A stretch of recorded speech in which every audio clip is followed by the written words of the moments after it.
started back with my grandfather, whether it was boats, go-karts, you know, cars. Always had kind of something going on with the motor in my life. We were always in some sort of motorsports. My dad raced boats when I was younger. Kind of learned to ski behind an 800 horsepower, you know, tunnel boat. Yeah, my name is Estes. I live in Riverside, California. I am a martial arts instructor.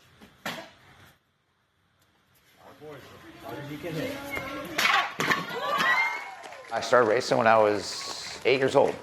Our home track was Adams Motorsports Park.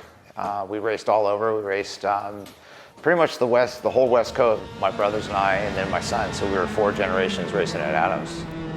My son decided he wanted to try racing when he was 5, and we got him into a go-kart at 4.5. You know, we go over to, you know, Granny and Poppy's, his grandparents' house. My parents, they still had pictures of myself and my brothers on the wall from when we were racing when we were younger. And so when I was 2 years old, I was in a house fire.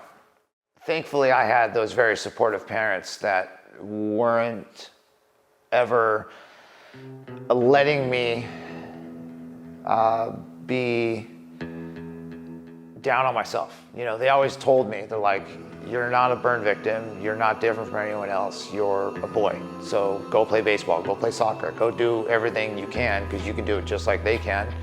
Who cares what you look like? I was volunteering at Arrowhead as a quote-unquote counselor to people in the burn unit. I would come in and talk to them and just kind of let them know that, like, this is what to expect, this is what's going to happen. You're talking to the kids and you're kind of pumping them up, you know, trying to remind them that they're not different, they're just like everyone else. And I worked for the fire department for 4 years, and unfortunately had to step back from that career due to an eye thing. But I would meet people all the time. They would just look at me with like this blank stare. And they're like, wait, you're a fireman? And I'm like, yeah. And they're like, is that how you got burned? I'm like, no, I was burned when I was a baby. And then they're like shocked that I was a fireman. And like, aren't you afraid of fire? I'm like, no, in fact, probably the biggest pyro out there. But, you know, because every time we'd go camping, everyone always looked to me to start the fire.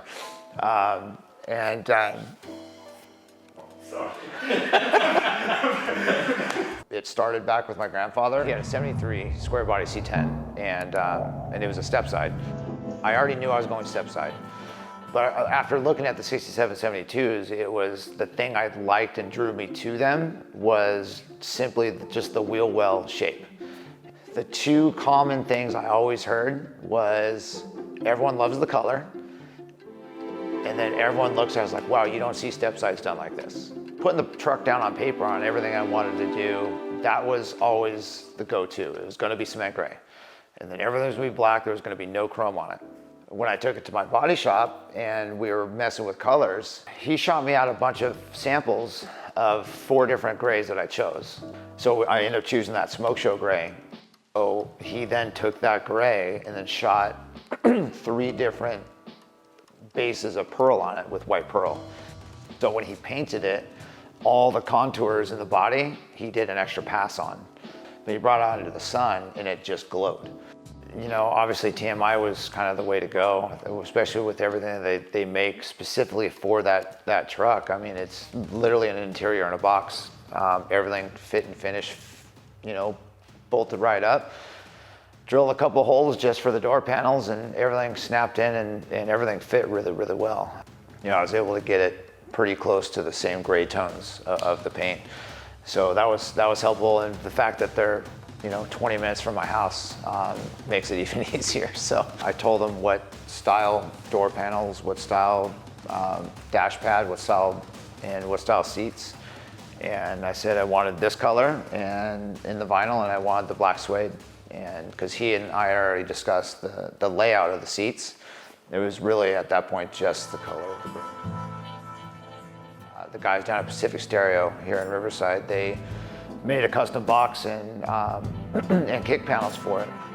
Design features into the box, and they pulled that from the dash panels from Ring Brothers. But you know, TMI was cool and sold me some rolls of the same material of the seats. So the kick panels and the sub box was all in the same matching material.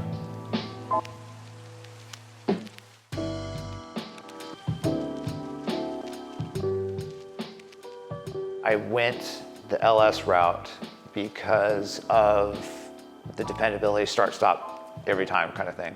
Going with TCI, so it was one of those things where the chassis already was going to be that 5 to 6 drop with the coilover. And once the body got in it, then it was just, you know, jack it up, adjust it, put it back down, roll it back and forth, let it settle, and then look at it again. And